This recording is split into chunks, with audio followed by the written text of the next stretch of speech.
Hello, my name is Robbie Billings, and I'd like to take a few minutes to talk to you about a process that A.B. Carter could use for prototyping its new plastic products.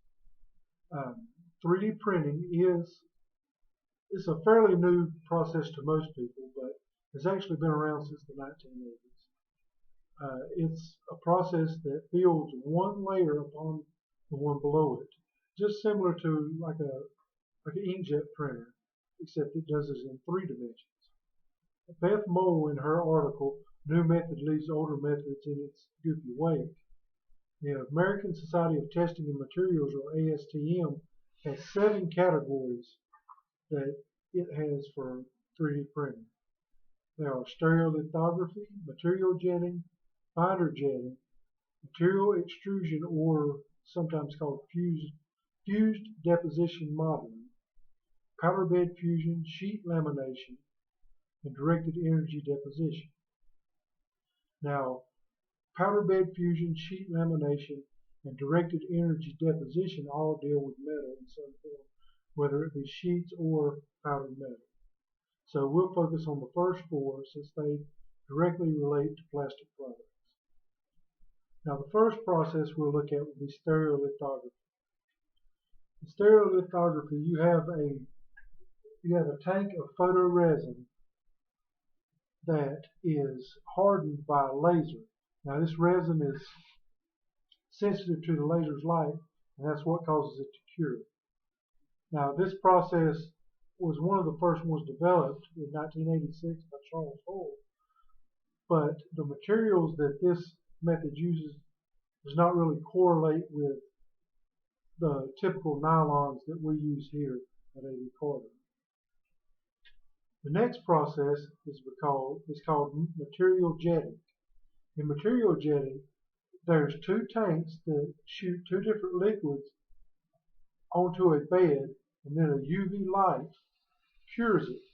And then it has a wiper blade that comes across to clear off any excess material.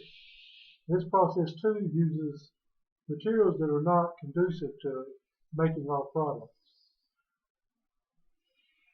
A very similar process is called binder jetting.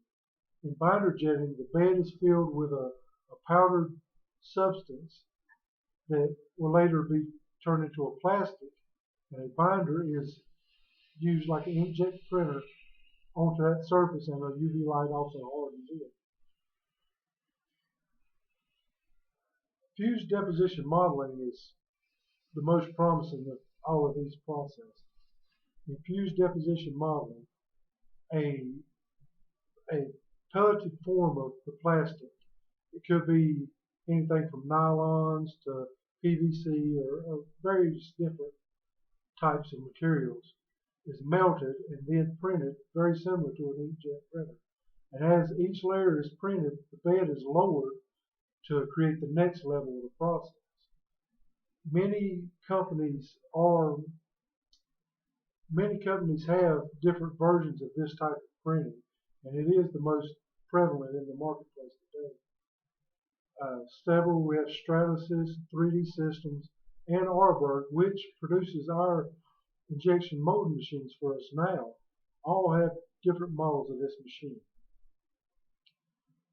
Arborg's machine seems to be the most promising, as we can take our existing resin that we use in our injection molding presses and print with it.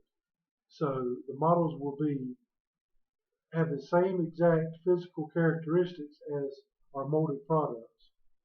So my recommendation at this time is for us to put together an engineering team to look at these 3 different companies and their machines and determine if it's feasible for A.B. Carter to use this process to prototype our new parts, and also to determine which is the best and which way will be most cost effective for A.B. Carter.